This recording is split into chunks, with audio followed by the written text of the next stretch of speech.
And we're just taking a look at what does it mean to be us? What does it mean to be the Central United Methodist Church? And one of the things that we looked at, sort of the grounding scripture for last week, I want to go ahead and bring that back up and just highlight this for you. But what it means to be us is this. The Apostle Paul writes in Galatians, he says, what is important? What is important is faith expressing itself in love.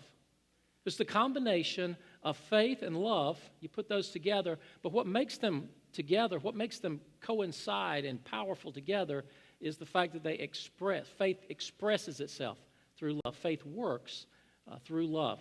And so part of what we do as a church is we study and we pray and we worship and we deepen our faith. And then we look for ways to turn outward that we might express that faith through acts of love in our community, that others might come to know the tangible grace of the Lord Jesus Christ. And so one of the ways that we have done this in recent years has been through our partnership with Lindley Park Elementary School. And I thank you for all the times that we have asked you to do something on behalf of the Lindley Park community. You have always responded. Today we want to really just put a face and a voice to that ministry, and I want you to hear a little bit about it. You know what it looks like and sounds like from our end. I want you to hear a little bit about what that's like from their end. So we want to focus today on the power of partnership, the power of partnership. And so to do that, I would like for you to meet one of the teachers at Lindley Park Elementary School, and this happens to be the one that puts up with me each week in her class. So I'd like for you to welcome and just have her come up, Ms. Mallory Nye, a fifth grade teacher from Lindley Park Elementary School. Really loud. I used to walk down the hall, and her class was on the other end of the hall, and I could hear her talking as soon as I turned down the hall. I thought that was a very endearing quality for her to have.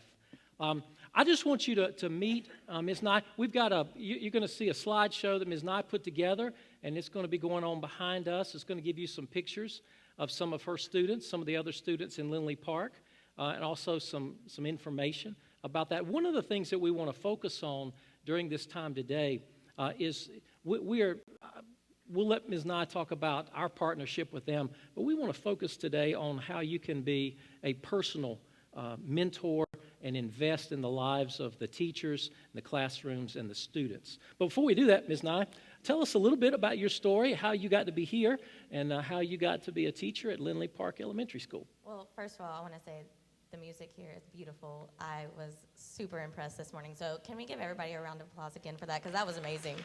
I was getting all kinds of feelings from that. So that was wonderful. Also, I talk in front of children all day.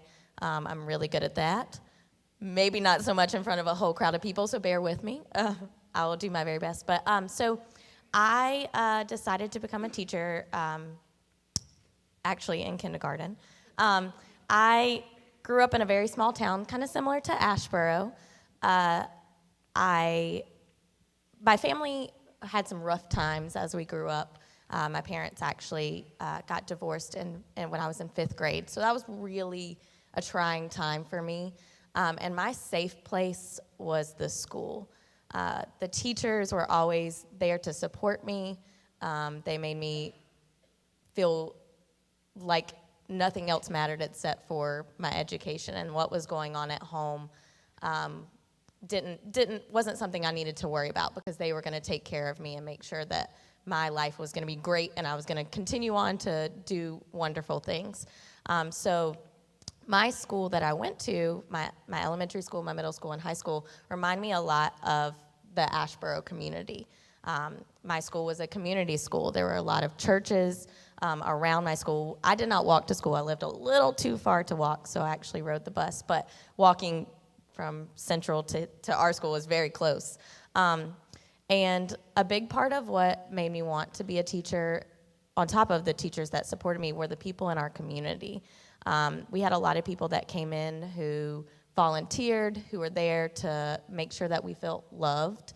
There was one particular person, and I wish I could remember her name. I just remember her face, and I still see her face all the time. She was just there. She brought us in snacks, and she made sure that we were fed, and that was something that I as a child worried about often, where my next meal was coming from, and knowing that I had someone there who just that was their job. They were going to make sure that I was fed, make sure that I had a snack at school was just really was powerful to me, and I kept that memory as I got older, and then I officially decided to become a teacher. And I was like, I want to be able to do the same things that my teachers did for me and that the communities did for me for students who have gone through similar things. So that was just a big part of it. And I also just love children and love learning. Learning is a passion for mine. I would love to continue to go to school and go further. Just, money is always a thing. Can you tell us a little bit about the Asheboro community, especially the Lindley Park community, what the demographics are in your school? So, I didn't mention how long I've been at Lindley Park. I apologize. So I have taught at Lindley Park for 7 years. I've been there. I taught 4th grade for 4 years, and now I teach 5th grade. I love the older children. They got some sass with them, and I love the sass.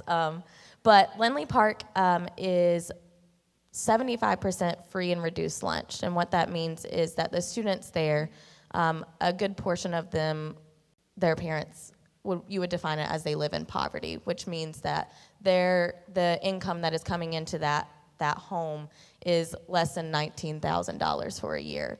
And I know I make a teacher's salary, and I don't think that's a ton of money, but imagine having to support multiple children with that little of an income. Our school is very diverse. It probably makes up, I would say, we're about 30 in the sense of that we are 30% white, 30% Hispanic, and 30% black. So we have a very diverse school, and that was one of the biggest reasons that I picked Lindley Park myself, because I wanted to work in a diverse population, and a population that, though I am a white female, a lot of the things that they experience now in their homes and living in poverty and not having a lot of the things that they need, I also experienced that myself.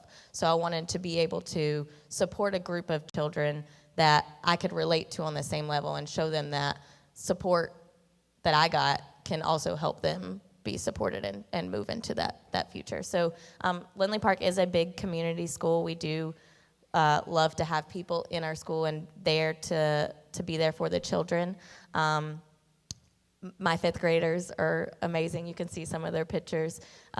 They are happy to be there. The children love to be at the school and being with all of us, and they rely on us a lot, which is the biggest part about me that I appreciate so much, is that they rely on me. I love to feel that someone needs me to help them learn, but not just learn, but to feel loved. So it's a big, diverse school. It is, well, not big. I guess it is smaller. It has about 400 students, but 400 students that need people that care about them there. Can you tell us a little bit about the family life with that kind of diversity? Yes. And the kind of world we live in? What's So their family life? a lot of the families at Lindley Park are single-parent families. We do have a portion that have both parents, but a lot of times most of my students have a single parent or are raised by grandparents at our school. So that's a hard thing to have to do. I was raised, once my parents got divorced, I was raised by just my mom. And that's where, her working and me growing up in poverty began. When my parents were together, that was very easy to do. They could support us and take care of us. But once my parents got divorced, my mom had to take on that role. So I can relate in a lot of the sense that a lot of our students have moms taking care of them, or dads who are taking care of them, or moms or dads who are not in the picture, just based on things that have happened in life that we can't change, but we can make a difference in their life based on how we can be a support for them. But we do have a lot of grandparents raising our students, and we love those grandparents. We love those single parents too, but that's a lot of what makes up our student population. I've noticed Ms. Nye is an outstanding math teacher. And so in her class, I'm her math buddy, which means I do a little bit of math and really a lot of buddy. Yes, a lot of buddy. One of the things that I've observed now, this is our 3rd year. She hasn't failed me yet. She does ask that I repeat fifth grade every year. Yeah, I need him to repeat every year. But one of the things that I've observed is the way the kids react to me being a male. Yes. And having me in there. So can you say something about the presence of males in their lives? So you may have noticed on the slide, there's a slide that I actually asked some of my students to, and this happens every year. I always ask them how they feel about Mr. Howard. And we don't call him Pastor Howard, I call him Mr. Howard, but obviously he's your pastor. But they call him Mr. Howard, and I ask them how they feel about him being there and being in our classroom. And every single year that he's been there, there have been multiple male students in my class who have said, man, I wish Mr. Howard was my dad. And that, it breaks my heart, but it also makes me very happy to know that Pastor Howard is there as a role model. I'm going to get teary-eyed because it always affects me every time I hear him say it. He's a role model there for the students. Like he said, he's more buddy than math. They see him as someone who is there to love him and support them when they might not have that in their homes. And often or not, that is what's going on. They don't have someone in their homes to where they get that love and support. And Pastor Howard is there to be that strong, consistent. That I can't say that enough. How important the consistency is. Just the other when we've had all this weather happen, the tornado warnings, and then we've had some testing in the snow. Pastor Howard hasn't been able to come for 2 weeks because our schedule has been just crazy. And the kids were like, is he coming back? We miss him, we love him. And that, to me, is so powerful to have that. So someone, just he's not average, he's amazing.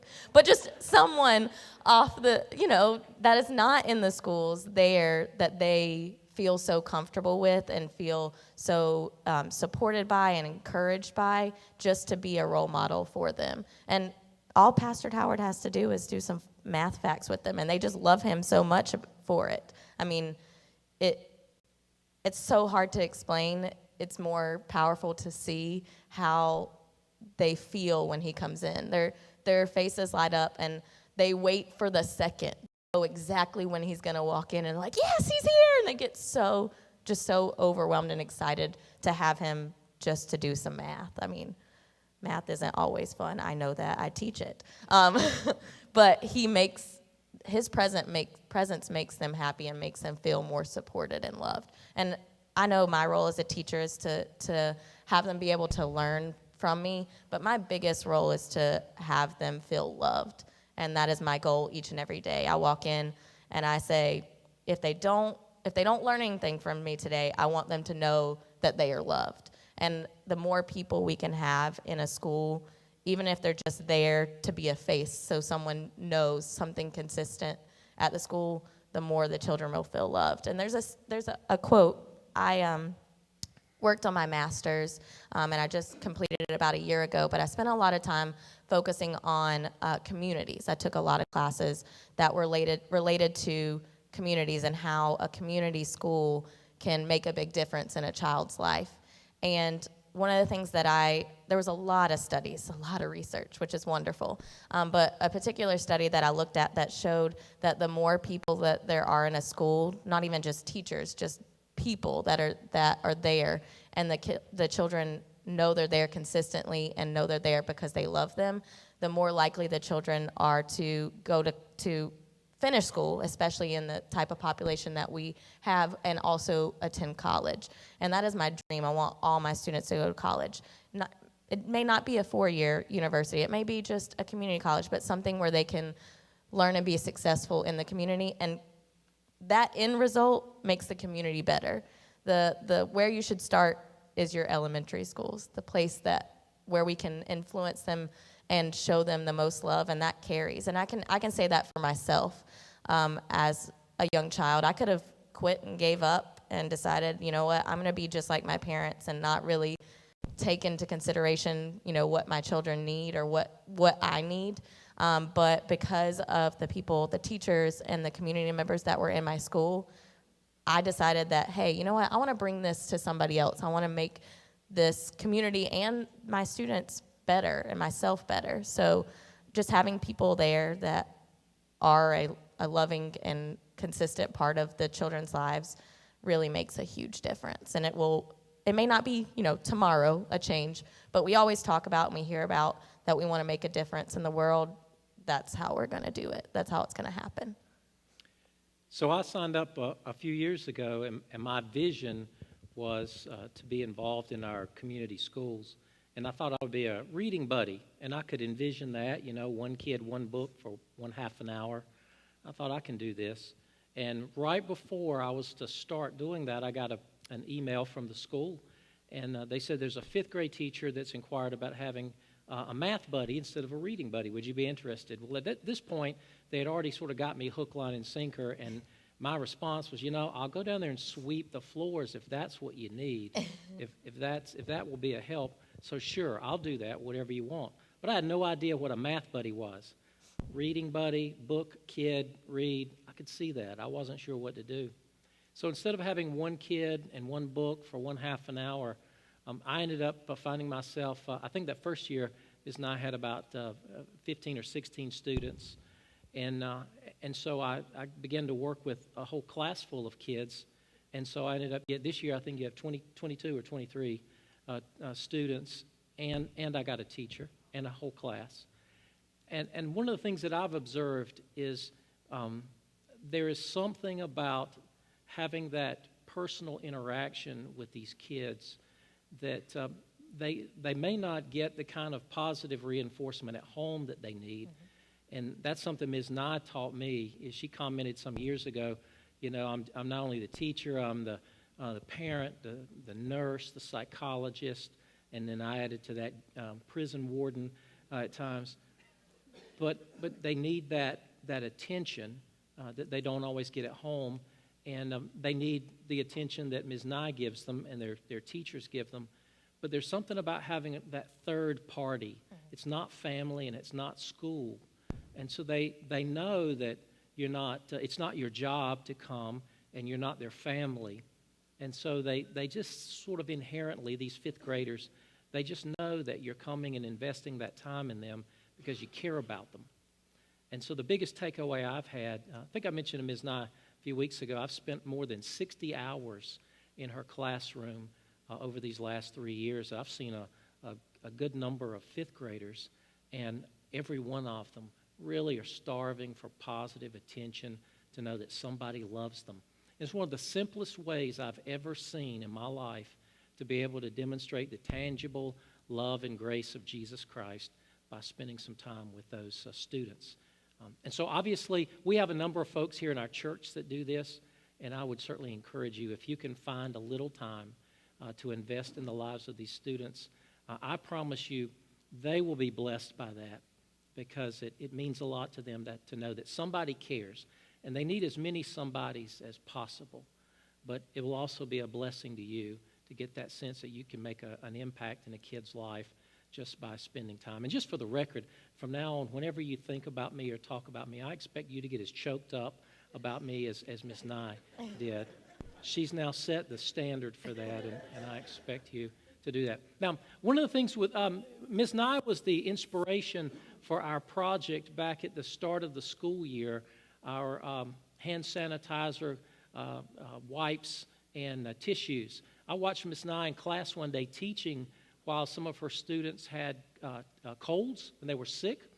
And in the process of teaching, she went around and gave them tissues and took the garbage can to them and had the hand sanitizer for them. And we had a conversation afterward, and she indicated a lot of teachers have to purchase things like that as the school year goes on out of their own pocket.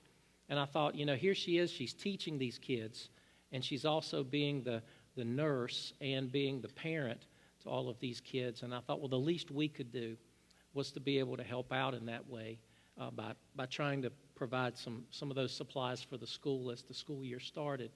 So I got that idea from her and watching her class. But one of the things that I think Ms. Nye likes to talk about, they greatly appreciate school supplies and all of the things that we do, but they really appreciate that one-on-one time we spend with them as well. you want to say something to that? Yeah, I 100% agree. All the supplies are wonderful, and that is, like, I can't say enough how appreciative we are of those things. But time, and like I've said multiple times today, love is the most important part.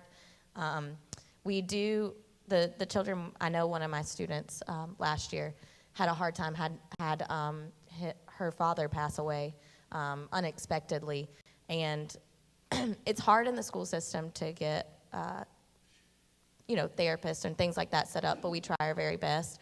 But the thing that made the most impact for her was having a lunch buddy, someone who came in and actually ate lunch with her once a week.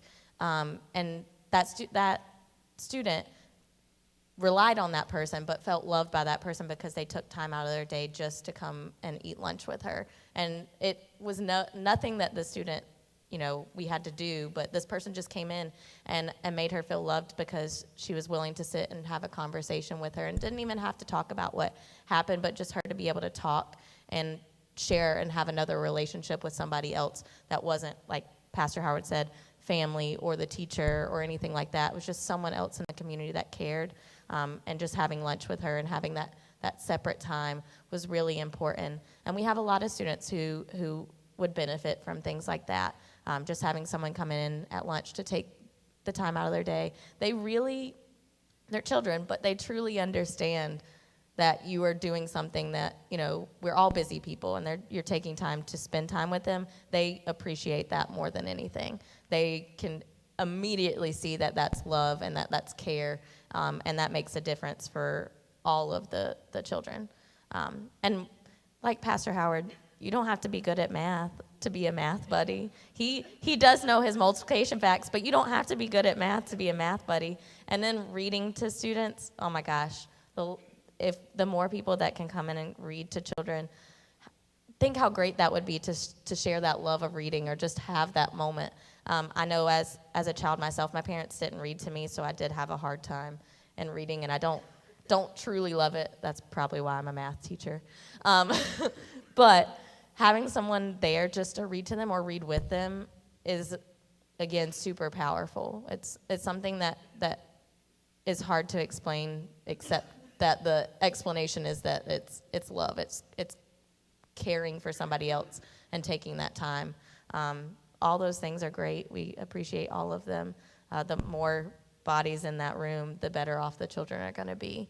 I just can't say it enough how important that is, and how much as a community school, how impactful that can be on the children. I couldn't imagine going to a school that wasn't a community school, and Lindley Park is a community school, and how wonderful that is to have all these people so close that can support us in Lindley Park and just making a difference with the children. So you mentioned reading buddies, Yes. math buddies, and lunch buddies. Are there other ways that We people always can have volunteer? family nights, the ways that you can come in and help us with family nights, just talking with people in the community. Always supplies, we always need those. I'm already out of those Clorox wipes and tissues and Germex, but that's okay. But doing things like that, but I think time is the most powerful. But lunch buddies, math buddies, reading buddies, just a mental health buddy, someone there to just talk to. Those are all ways to support the school. And becoming a volunteer is actually very easy. I know Pastor Howard can talk a little bit about that, but it is super simple to become a volunteer at the school and just be there to support the children. It's really corny, but the children are our future. And so the more that we can impact them now, the better our future is going to be.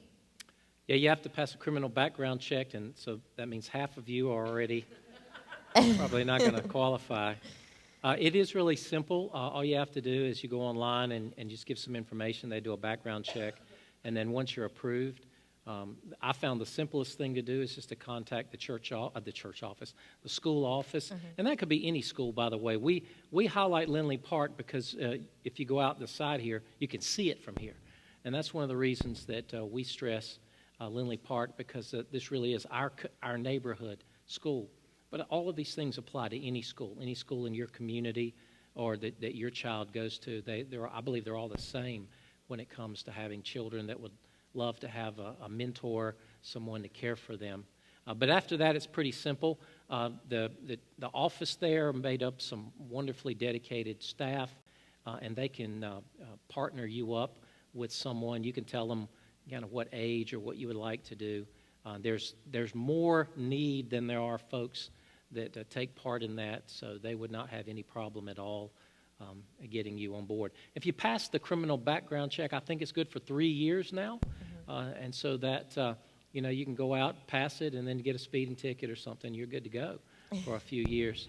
I don't think you can rob a bank, but you could do something else.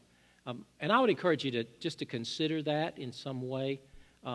What I've found is that you can see the faces of these students on these slides. There's some wonderful kids. That's really wonderful kids, and they all have needs. And there's some wonderful teachers. I personally think I have the best one in the school. But I am always impressed by the staff and the teachers there, and I know they love those kids and they love this community. And one of the things that I say to them whenever I see them is, Central Church loves Lindley Park because we want to be your partners in this. We know you're in the classroom. Biznai, you're in the classroom. You're teaching these kids every day. We want you to know that you have a group of folks, and you may not always see them, but all of these folks are behind you and all of the Lindley Park students and teachers. Can you tell us a little bit about some of the needs that the kids have that you're aware of? Well, a big part of their need is emotional needs. A lot of our students do come to school with trauma, and since I've been at Lindley Park, the emotional needs has honestly increased. We have a lot of students who need a lot of support just in their feelings and their emotions and how to express themselves and how to confide in someone that will help support them. We do have academic needs. I mean, Pastor Howard is working in a 5th grade classroom as a math buddy teaching multiplication facts. That's something that students learn in 3rd grade, don't always 100% grasp in 3rd grade, and then they move on and they have to be able to still use those skills, especially in 5th grade when we're doing all sorts of things like multiplying decimals and dividing decimals, which is a very hard concept to teach. But just simple things like that. I think, though, the biggest part is their emotional needs. And then we do have a lot of students who don't come in with, the clothing that they need or the food. They miss a meal that night or go home wondering where their next meal is going to be. Just having support in that area. I had a student the other day who was wearing shoes that had multiple holes in it. When we had to scrape through the office to try to find a pair of shoes that he could wear, and we told him, no, just take them home, keep them. Those are your shoes. We need you to have shoes.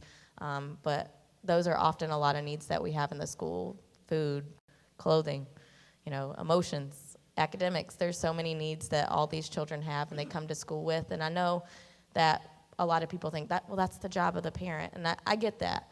But also, us as teachers and us as a community, that's a job of ours too, to make sure that those children feel that if they can't feel that at home or have that at home. And that is, again, one of the biggest reasons I became a teacher, because I know that's super important. And if a parent can't do it, I want to be the person that does it. I want to give them that and help them with that. But the more people we have to do it, the better off the children are going to be. Our time is almost up. I got one last question for you.